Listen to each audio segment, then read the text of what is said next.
오늘부터 여러분 종교개혁을사를 통해서 우리에게 말씀하시는 하나님의 가르침을 좀 함께 살펴보고자 합니다. 오늘은 첫째 날이라서 이제 이게 흑백으로 나왔는데 아마 다다음 주에는 칼라로 된 자료집이 다 나오리라 생각을 합니다.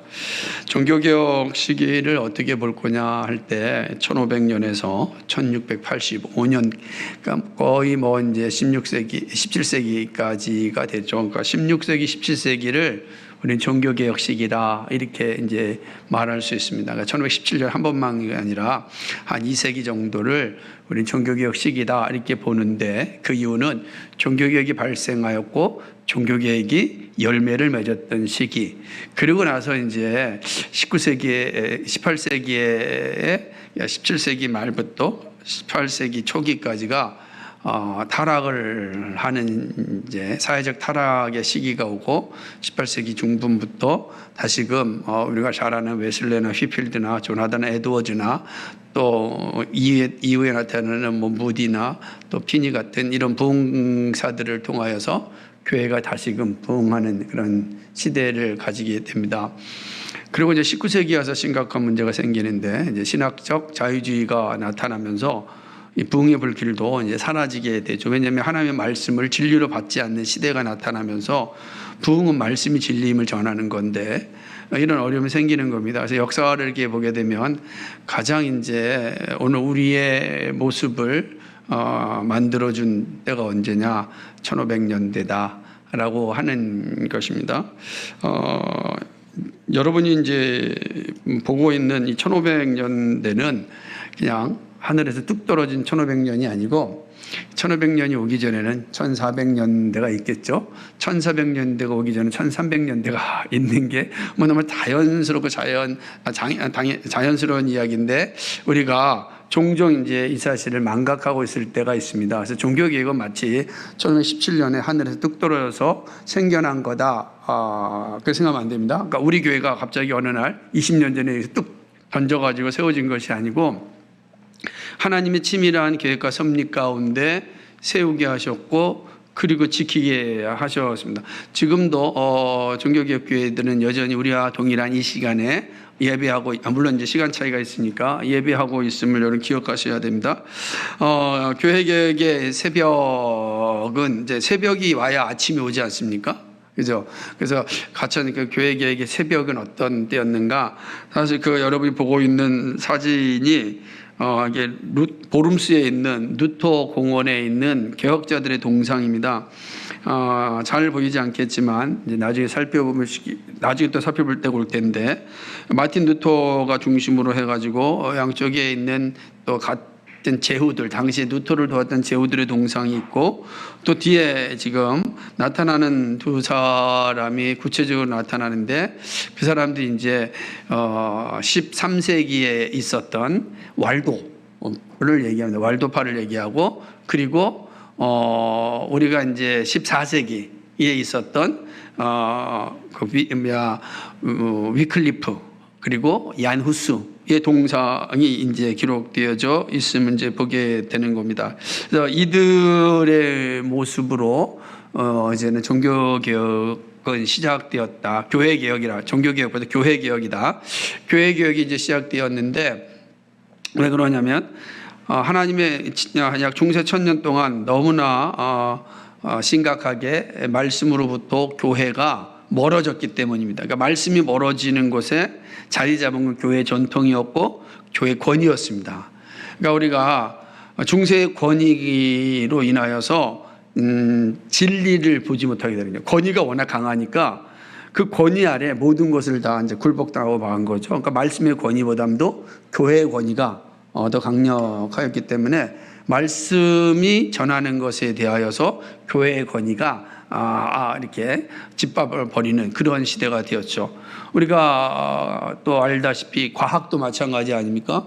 과학도 중세의 권위, 아리스토텔레스의 권위 아래 그냥 묻혀 있어가지고 중세까지는 당연히 다 천동설이 진리인 줄 알고 살았던 시대였습니다. 그러나 드디어 이제 종교개혁이나 그리고 이제 르네상스 시대에 이 중세 권위에 대한 도전이 일어났고 비로소 우리가 알고 있다시피 코페르니쿠스 그리고 갈릴레오 같은 사람들의 관찰과 정보 수집을 통하여서 이제 지동설이 이제 바뀌어지게 되는 것 아니겠습니까? 그래서 완전히 이제 역사가 바뀌어지는 것들도 이 시대에 나타나게 되는 거죠. 그러니까 중세 권위에 대하여 저항하였던 사람들이 바로 1500년도 이전에 바로 한 세기 전에 대표적인 사람이 누구냐면 얀 후스입니다.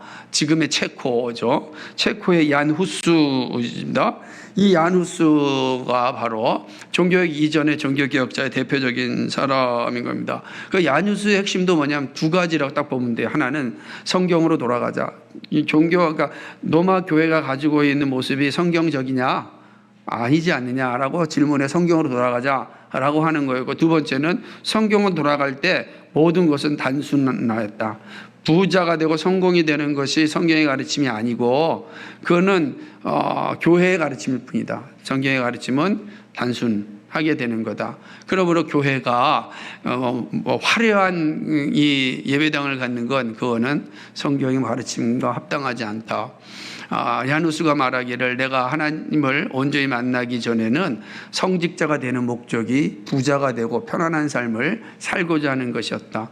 그 내가 하나님을 만나고 난 뒤에 말씀을 통하여서 깨닫고 난 뒤에 그것이 아니라 가난하고 불편함을 감당하는 것, 그것이 바로 참된 목사의 삶임을 알게 되었다라고 이야기를 합니다. 그 완전히 바뀌게 되죠. 그래서 그 밑에는 베들레헴 교회입니다.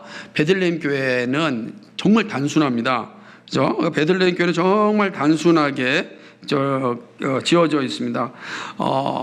중세 화려한 성당과 비교할 때 이 베들레헴 교회는 우리 교회랑 똑같아요. 가보면요, 지금 우리 교회랑 똑같이 있습니다. 강대상이 있고요, 이렇게 돼 있어요. 그러니까 이게 1400년대 이런 교회가 있었다는 게 상상이 됩니까? 그때는 모두 고딕 양식이 이제 가장 발전할 때고, 드디어 이제 돔 양식까지 만들어져서 그 마리아 숭배와 함께 엄청난 화려함을 자랑하는 시기였는데, 이 체코의 베들레헴 교회는 우리 교회랑 똑같은 거예요. 그러니까 지금 우리 교회가 어떤 형태냐?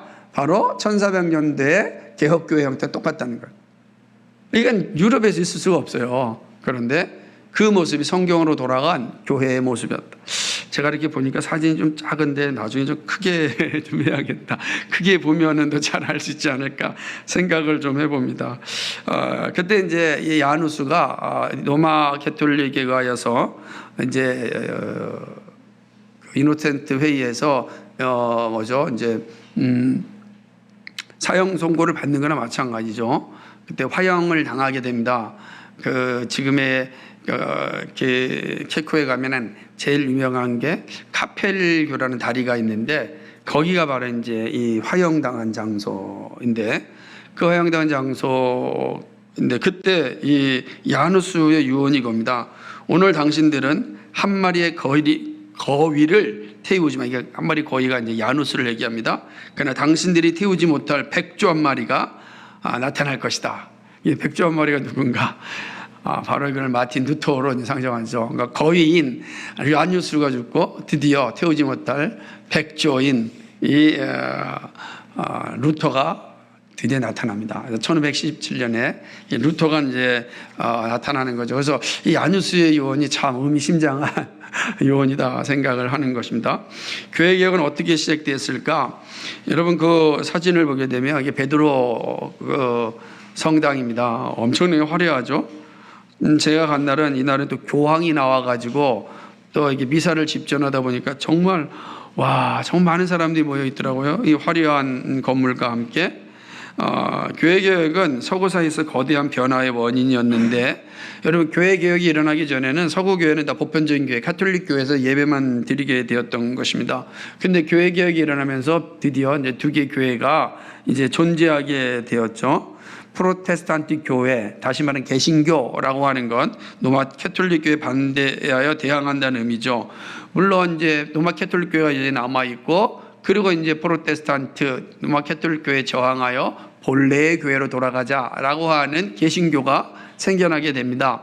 우리가 중세교회를 공부하면서 여러분 기억하셔야 되는 건, 이 본래의 교회는 프로테스탄트로 말미암아 이루어진 거 아니죠. 앞서서 야누스, 존 위클리프를 통해서 롤라드파, 그리고 왈도파, 그리고 우리의 카타리파, 5세기부터 시작되었던, 5세기에 이미 타락하였던, 말씀으로부터 점점 왜곡하였던 로마 캐톨릭에 저항하여서 말씀의 교회를 가지며 살았던 그 믿음의 선조들이 있었습니다.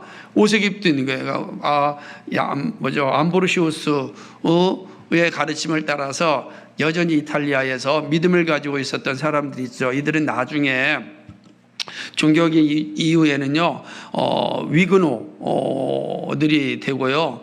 이들이 받은 핍박이라고 하는 건 정말 끔찍합니다. 끔찍하죠. 여러분, 제가 말씀드렸듯이 프랑스의 에펠탑은 이 위그노들의 시체 위에 세워진 탑이다 라고 하는 거, 그 아름다운 파리의 세느강은 정말 위그노들의 시신들이 그냥 거기에 이렇게 수장된 곳이다. 그러니까 그런 이제 역사적인 상황들이 주어지게 되는 겁니다. 그게 이제 일종의 역사 속에서 끊임없이 있었지만 힘이 없었고 연약하였고, 그리고 로마 캐톨릭의 엄청난 핍박에 의하여 계속해서 죽임을 당하게 되니까 힘을 쓸 수가 없고 토굴로 들어가고 동굴로 들어가고 거기서 연명하고 살았습니다. 그래서 이탈리아의 클레몽트라고 하는 그 알프스 산에 올라가는 그 계곡의 그 추운 동굴에서 신앙을 지키면서 견디며 살았던 거예요. 끝까지. 근데 하나님께서 마침내 야누스를 통하여 위클리프를 통하여 불빛을 조금 비치더니, 야누스를 통하여 이렇게 불을 더 크게 비치더니 드디어 루터를 통하여 환한 촛불을 들게 하였던 것입니다. 이 개혁이라는 시기에는 전체 여러 나라에서 이제 개혁이 일어나죠. 영국도, 체코도, 그다음에 독일도, 이런 데서 이제 동시다발적으로 이 교회 개혁이 일어나죠. 그럴 수밖에 없는 건 로마 캐톨릭이 워낙 성경으로 또 벗어났기 때문에 그런 것입니다. 이러한 불시에 이제 횃불을 만든 사람이 마틴 루터다라고 하는 것이죠. 마틴 루터는 독일 색소니 주에 살았습니다. 마틴 루터의 아버지는 루터가 법률가가 되기를 그렇게 원하셨습니다. 하지만 하나님은 루터를 다른 방향으로 사용하셨습니다. 이 이제 루터가 처음에는 법률가가 되기 위해서 어디로 갔냐면 에어프루트 대학에 이제 들어가게 됩니다. 교양 과목을 하고 그다음에 이제 법률가가 될 준비를 하였던 시기였죠. 그런데 이 루터가 이제 에어프루트에서 고향에 갔다가 다시금 이게 학교로 돌아오는 이 상황 가운데 번개가 이제 막 치고, 지금 번개가 치고 비가 내리고, 유럽 같은 데는 지금은 이게 빌딩이라고 했지만 그때를 생각해 보십시오. 아무것도 벌판에 나무밖에 없는 거 아니잖아요. 다 나무밖에 없잖아요. 그 나무에 여러분 그 번개가 친다고 생각해 보십시오. 정말 끔찍한 거죠. 우리도 얼마 전에 뉴스를 보니까 그 양양 앞바다에서 이렇게 보트가 아니라 이게 뭐죠? 이게 배 파도에 타고 타는 게 뭐죠 이거? 서핑 거죠. 이 서핑풍도 타는데 그냥 번개가 쳐가지고 죽지 않았습니까? 그러니까 벌판에. 그 얼마나 무섭겠어요. 그러니까 이 루터가 무서워가지고 거기서 이제 기도를 하게 됩니다. 물론 여기 두 가지 설이 있어요. 하나는 루터 혼자 번개 치는 곳에서 벌받아 떠났다라는 게 있고, 또 하나는 같이 갔던 친구가 번개를 맞아서 죽었다. 이런 이제 두 가지 설이 있습니다. 어찌됐든 간에 그 번개 앞에서 벌벌 떨고, 그때 자기 학교에 그때는 수호 성인이 있어요. 로마 캐톨릭 수호 성인이 있잖아요. 수호 성인 가운데 안나거든요. 성안나 성인에게 자기를 살려달라. 살려주면 내가 사역자가 되겠다라고 이제 이야기하는 것이죠. 그러니까 살려준다면 내가 법률가를 포기하고 수도사가 되겠다라고 하는 거죠. 그리고 그 폭풍우 가운데 루터는 건짐을 받게 되고, 그리고 에어프루트 대학이죠. 지금 요 사진에 있는 게 에어프루트 대학인데, 이 대학을 그만두고 지금도 이제 여기 이제 보존되어 있는데, 그 옆에 있는 아우구스티누스 수도원, 어거스틴 수도원이라고 합니다. 이 어거스틴 수도원으로 이제 들어가게 되는 것입니다.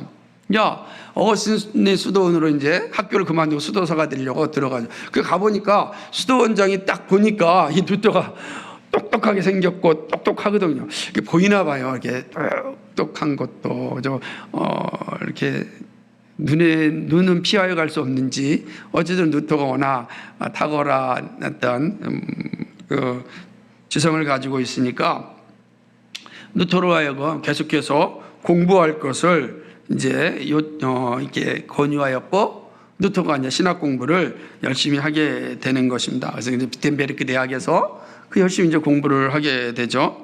그는 이제 공부를 마친 후에 대학의 교수가 되었고, 에어프루트 그 성당에서 이제 사제로 이제 서품을 받게 됩니다. 이게 엄청나게 큰 이제 성당 교회가 있습니다. 그것도 사진을 좀 나중에 또 나오면 보게 될 텐데요. 그럼에도 불구하고 루터에게 있어서 고민이 뭐가 있었냐면, 복음을 잘 이해할 수가 없었던 거예요. 우리 석현 형제가 복음을 강조하는 기도를 하였는데, 루터가 이 복음을 이해할 수가 없네요. 도대체 그 복음이 뭐냐? 라고 하는 것이 루터에게 너무나 힘든 그런 내용이었습니다. 저는 정말로 하나님 앞에서 최선을 다해서 잘 살면 되는 줄 알고 열심히 살았습니다. 그런데도 불구하고 풀리지 않는 모습이 계속해서 루터에게 생겨난 거죠. 특별히 뭐냐, 죄 문제입니다. 죄 문제에 대해서 그렇게 강조를 했음에도 불구하고 그 안에 해결되는 지점이 없게 되는 것입니다. 그러니까 루터는 아직 죄인임을 알고 있었습니다. 그러다가 이제 어느 날 루터가 로마서를 강해를 하기 시작합니다. 교수였으니까. 우리가 읽은 로마서, 오늘 우리가 읽은 이 17절에 오면서 루터가 충격을 받게 되는 겁니다. 그러니까 우리는 이제 평범하게 읽은 이 로마서 1장 17절이 루터에게 있어서는 좀 엄청난 그런 충격을 가져다 주었습니다. 바로 복음에는 하나님의 의가 나타나서 믿음에 이르게 하나니 기록된 바 오직 의인은 믿음으로 말미암아 살리라 함이라라고 하는 것이죠. 예수 그리스도를 믿음으로 구원에 이른다. 의인은 믿음으로 산다. 예수 그리스도를 믿는 믿음이 구원에 이르게 한다. 그러니까 다시 말하면 로마캐톨릭 교회가 가진 중세의 권위가 뭐예요? 교회의 권위란 말이에요. 교회의 권위 중에 하나가 뭐냐면, 교회가 요구하는 대로 살아야 되는 거예요. 그래야 구원에 이르는 거예요. 교회가 뭐냐? 선한 일에 열심을 내야 된다는 거야. 교회가 만들어준 그 내용 안에 선한 일을 열심히 해야 된다는 거예요. 여러분, 선한 일을 열심히 하는 게 잘못된 게 아니에요. 선한 일을 열심히 해야 돼요. 예수 믿고 난 뒤에 여전히 거짓말이나 하고 자기 일도 제대로 못 보면서 오직 의인은 믿음으로 산다. 이건 어떤 신앙인지 아십니까? 이런 거 갖다가 율법 폐기론 신앙, 구원파 신앙이라 그러는 거예요. 그러지 않아요. 여전히 우리에게도 율법적인 삶이 필요하고 누구보다도 더 헌신하고 열심히 살아야 되는 거예요. 윤리적 삶이 반드시 우리에게 있어야 되는 거예요. 네? 안 그러겠습니까? 그죠? 내가 먹은 컵, 내가 닦는 거, 작은 것 같지만 얼마나 중요해. 먹는 사람 있고 따는 사람 따로 있으면 안 되잖아요. 그렇다는 거예요. 그런데 중세교회는 뭐랬냐면, 여러분 컵을 열심히 닦으면 구원에 이릅니다. 이렇게 된 거예요. 그러니까 중세 사람들은 컵을 잘 닦았을까요? 못 닦았을까요? 정말 잘 닦았단 말이에요. 구원에 이르기 위해서. 실제로 그런 거예요. 그런데 아무리 내가 컵을 닦아도 내 안에 영적인 기쁨이 없고 죄 문제가 여전히 남아있는 거예요. 어떻게 해결해야 되겠냐고요. 이게 루터를 미치게 하는 겁니다. 루터가 너무너무 힘든 거예요. 막 쥐어짰고 그냥 수도사 방에서 난리를 쳐도 해결이 안 돼요. 그런데 이 로마서일장 17절을 강의하면서 오직 의인은 믿음으로 말미암아 살리라. 행함이 아니구나, 믿음이구나. 행함은 믿는 자에게 주어지는 삶의 규범이구나, 이걸 깨달은 겁니다. 그러고 보니까 로마 캐톨릭 가르침이 문제가 심각하게 보이죠. 그래도 여전히 수도사니까 조용히 있었단 말이에요. 조용히 있었어요. 그런데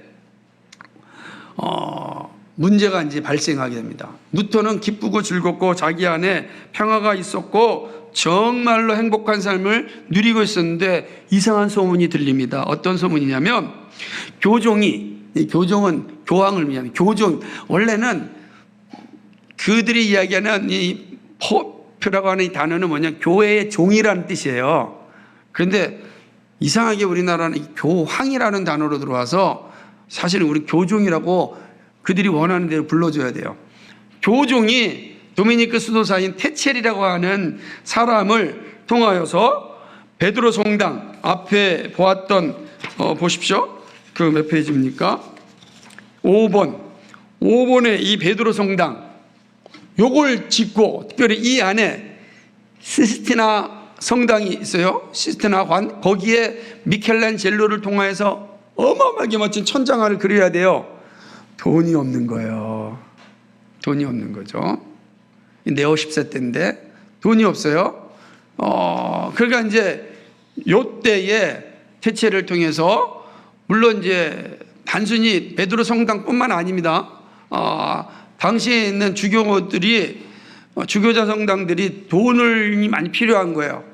그래서 이때 네오 10대 이 교종이랑 결탁을 해가지고 이 면죄부를 판매하며 이게 일을 하게 된 거죠. 거기 보면은 사람들에게 이 면죄부를 팔면서 죄가 용서받았음을 알려주는 그 종이장을 파는 거. 그 옆에 보면 그 종이 있잖아요.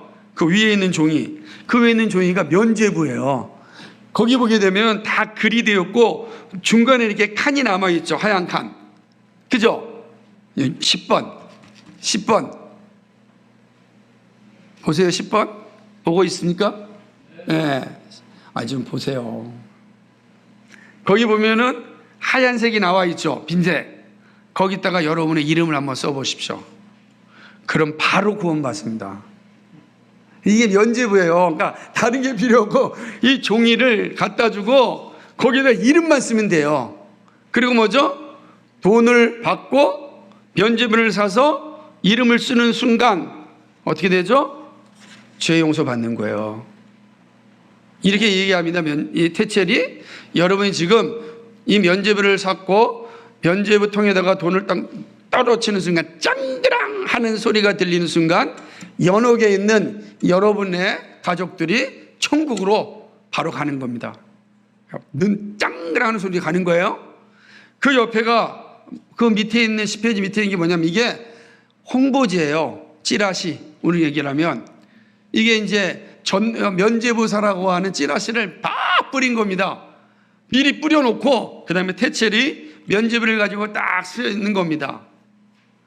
이게 어디까지 오는가? 비텐베르크까지 오는 겁니다. 기가 막힌 노릇이죠. 그죠? 이게 되는 거죠. 그러니까 마틴 루터가요, 이 얘기를 듣고 정말로 이제 화가 났습니다. 정말 화가 났죠. 이래가지고 구원에 이르는 게 아닌데 자신도 그렇게 했는데 안 됐잖아요. 구원은 믿음으로 말미암아 이루어지는 것이다. 그러므로 이 사실을 분명히 알리기 위하여서 95개조 반박문을 1517년 10월 31일 날 씁니다. 95개 반박문을. 그래가지고 그 옆에 있는 비텐베르크 대학 정문에 있는 거기다가 다 써가지고 나무망치로 박습니다. 딱 95개조만. 그러니까 처음부터 루터는 이거 갖고 싸우려는 것이 아니라 질의를 한 거예요. 질의를 한 거라고. 물론 내용에 보면 교정에 대한 아주 비판적인 내용이 있지만 그런 질의를 한 거였습니다. 그리고 감사하게도 당시에 구텐베르크에 의해서 뭐가 발명되죠? 인쇄술이 발명된. 바로 이 95개조 완방문을 딱 만들어가지고 인쇄를 해가지고 전 세계, 그때 뭐 유럽 전체 전역에 교황들과 주교자들에게 전부 다 보냅니다. 보내는 거죠. 난리가 났겠죠. 난리가 난 거예요. 교종 레오는 무명의 사제이며 대학 교수인 루터에게 비판받는 게 너무 화가 나고 이게 뭔데, 그죠? 우리도 그러잖아요. 아니 쥐뿔도 모르는 게 나한테 대들어? 뭐 이렇잖아요. 뭐 정치하는 사람들 다 그러고 교회도 그래요. 왜요? 조금 힘이 있거나 조금 권세가 있으면 아주 우습게 보고 그러거든요. 똑같은 거예요. 교종 네오가 이 루터에게 비판받는 게 너무 화가 난 것이었습니다.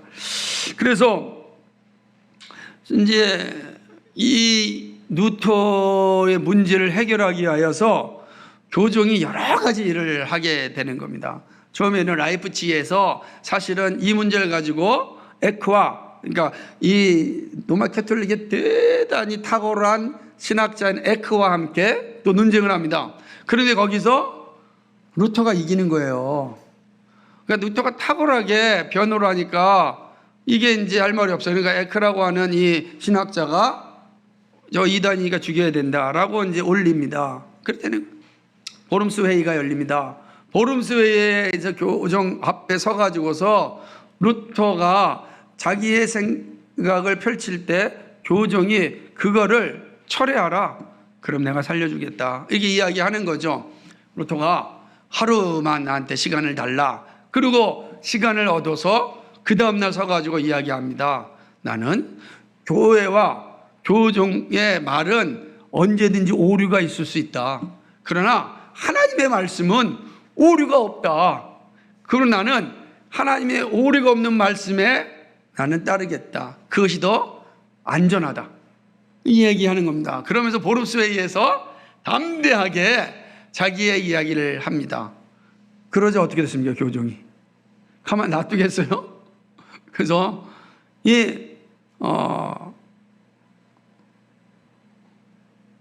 교종이 가만 놔두겠냐고요. 죽이려고 하는 거죠. 이제 보름수에서 그 이야기를 하고 난 뒤에 이 교종이 이제 루터를 죽이려고 합니다. 그때에 이제 우리가 보는 에어프루트 아이나우주 그리고 이제 그 당시에 이제 이 루터가 있었던 색소니주의 프리디 연제죠가 루터를 중간에 몰래 납치해 갑니다. 마치 교종이 보낸 군인사인 것처럼 가장을 해가지고 루터를 납치해서 어디로 데려가냐면 바르트부르크 성에 감금시킵니다. 바르트부르크 성에 감금시키게 되는 거죠. 그 바르트부르크 성, 진짜 산 꼭대기에 있는 멋있는 성인데 거기에 이 감금이 됩니다. 그러니까 살리려고 해서 감금을 시킨 것이죠. 이 석소리 공작이 루터를 구출하였고, 그리고 이 바르트부르크에서 놀라운 일들이 일어나는데 루터가 여기에서 갇혀 있으면서 드디어 자국어 독일어로 성경을 번역합니다. 그러니까 독일어 성경이 이때 이제 만들어지게 되는 거죠. 그러니까 이제 모든 사람들이, 독일 사람들이 자기의 언어로 성경을 읽게 되죠. 그렇게 되면 뭐가 되겠습니까? 여러분, 성경을 읽으면 성경을 설교하는 이 로마 캐톨릭 이 주교들이 참을 말하는지 거짓을 말하는지를 알 수 있지 않겠습니까? 이거는 뭐 로마 캐톨릭 심장에 폭탄을 던지는 것과 마찬가지죠. 왜 그러냐면, 자 보세요. 다시 1세기 전에 돌아가서 야누스가 로마 캐톨릭과 대항할 때 그가 강조했던 하나의 말씀이었어요. 왜 그러냐면 야누스가 바로 영국의 위클리프랑 교제를 해요. 위클리프가 성경을 번역한단 말이에요. 그러니까 위클리프를 통해서 성경을 직접 보고 읽고 나누게 되는 거예요. 그러면서 로마 캐톨릭의 주교들이 말하는 게 거짓임을 알게 되었단 말이에요. 성경을 읽는 거예요. 성경을. 여러분 그 존 위클리프의 후예들이 놀라드파라 그랬고 놀라드파의 전도를 받은 게 존 녹수라 그랬잖아요. 존 녹수가 그 뭐더라 하나님의 말씀을 받고 스코틀랜드에서 교회 개혁을 일으켰고 다시금 칼빈한테 가서 배우고 장로교를 세워서 오늘날 장로교의 기원이 되었지 않습니까? 그러니까 이 놀라운 사실들이 사실은 이제 역사 가운데 일어나게 됩니다. 우리의 뿌리가 어디에 있는지 알아야 됩니다. 그러니까 우리의 뿌리는 뭐냐? 다시 한마디로 얘기하면 말씀이라는 거죠. 그러니까 이 루터가 바르트부르크 성에서 성경을 번역해 독일어 성경을 번역하게 되는 거죠. 그리고 이제 독일어 성경을 번역하는 순간 더 이상 로마 캐톨릭과는 함께 갈 수 없는 그런 강을 건너게 되는 것입니다. 그리고 이 스프티지 공장은 이 바르트부르크에 있는 루터를 비텐베르크 대학에서 가르치게 합니다. 종교개혁을 다시 가르치게 하고 그때 혼자 가르치지 않고 영화 멜랑이통 그의 제자기보다 동료인 한참 후배의 멜랑이통과 함께 비텐베르크 대학에서 복음을 바른 성경을 바른 신학을 가르치게 되는 거죠. 이게 마틴 루터의 공적인 행동은 바로 개신교의 개혁을 시작하게 되었습니다. 그 사진이 바로 이 비텐베르크 대학 정문입니다. 지금은 비텐베르크 대학이 없어졌고 다른 대학이랑 이제 할레에 있는 할레 대학이랑 이렇게 합병을 해가지고 그렇게 되어 있는데 이 현재도 비텐베르크에 이 대학의 잔재가 있고 여전히 쿠르나우 대학 무슨 좀 이름이 좀 다른데 대학으로 이제 되어 있는 곳입니다. 결국은 이제 이때부터 서구 교회가 공식적으로 분열되고 교회 개혁이 시작되어지게 되는 것입니다. 그러니까 우리의 모습들이 바로 여기에 있다라고 하는 거죠. 그래서 나중에도 살펴보겠지만은 루터의 영향이 얼마나 크냐 그 중에 하나가 음악에서도 나타나는데 특히 우리가 잘 알고 있는 바흐라 그러는데 바흐는 철저하게 루터의 종교개혁 정신에 따라서 그는 뭐하죠? 음악을 해요. 그래서 교회 개혁의 모토가 5개 아닙니까? 그죠? 뭐죠? 솔라, 그죠? 뭡니까? 스크립투라, 오직 성경, 솔라 피데, 오직 은혜, 솔라 그라티아, 오직 믿음, 오직 은혜. 그다음에 뭐죠? 솔라 크리스토스, 오직 그리스도. 그다음에 솔라 데오 글로리아, 오직 하나님께 영광. 이깁니다. 그러니까 이건데 제가 이 얘기하는 것은 바흐는 자기의 모든 작품에 자기 이름을 딱 써놔요. 그리고 그 옆에다가 SDG를 다 써놓습니다. 바흐의 모든 작품인데 SDG가 있어요. 여러분 꼭 한번 보세요. 뭐죠 그게? 솔리데오 글로리아. 그러니까 바흐의 모든 음악은 하나님께 영광. 어떤 음악이든지 하나님께 영광. 여러분 우리가 가지고 있는 그 무엇이든지 간에 SDG가 돼야 돼요. 여러분이 하고 있는 게 무엇이든 어떤 일이든 간에 아시겠어요? 여러분이 하는 모든 일이 다 SDG가 돼야 된다는 거예요. 이거 되게 중요해요. 이게 종교개혁 정신이라는 거죠. 그러므로 하나님께서 우리에게 주신 직업, 직분 다 하나님 거룩한 것입니다. 다 하나님께 영광 돌리기 위해 존재하는 거예요. 그래서 우리가 직업에 귀천이 없다, 죄진 것 외에는 지천이 없다라고 할 때 그 의미는 뭐냐면 SDG 때문에 그런 거예요. 그게 의미예요. 그러지 않으면 귀천이 없다는 말을 해석할 방법이 없어요. 그거 어떻게 받아들이겠어요, 여러분? 못 받아들인단 말이에요. 근데 SDG가 되면 그 말이 해석이 되는 거예요. 우리가 무슨 일을 하든지 어떤 일을 하든지 다 하나님께 영광 돌리면 그게 바로 우리가 종교개혁의 후예들임을 드러내는 거예요. 우리가 제대로 된 뿌리를 가지고 있는 사람이 되는 겁니다. 그래서 여러분이 지금 오늘 첫 시간으로 교회개혁이 어떻게 시작되었는지를 살펴봤습니다. 역사는 잘 들어야 돼요. 그러지 않으면 중간에 뭔 소리인지도 모르고 되는 겁니다. 여러분이 다 못 들었으면 다시금 녹화된 것을 통하여서 다시 꼭 들으십시오.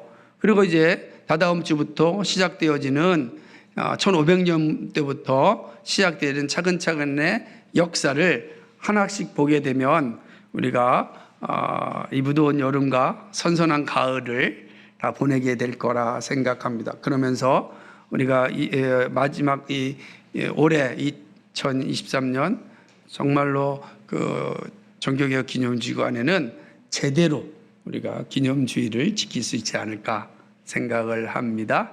오늘 여기까지입니다.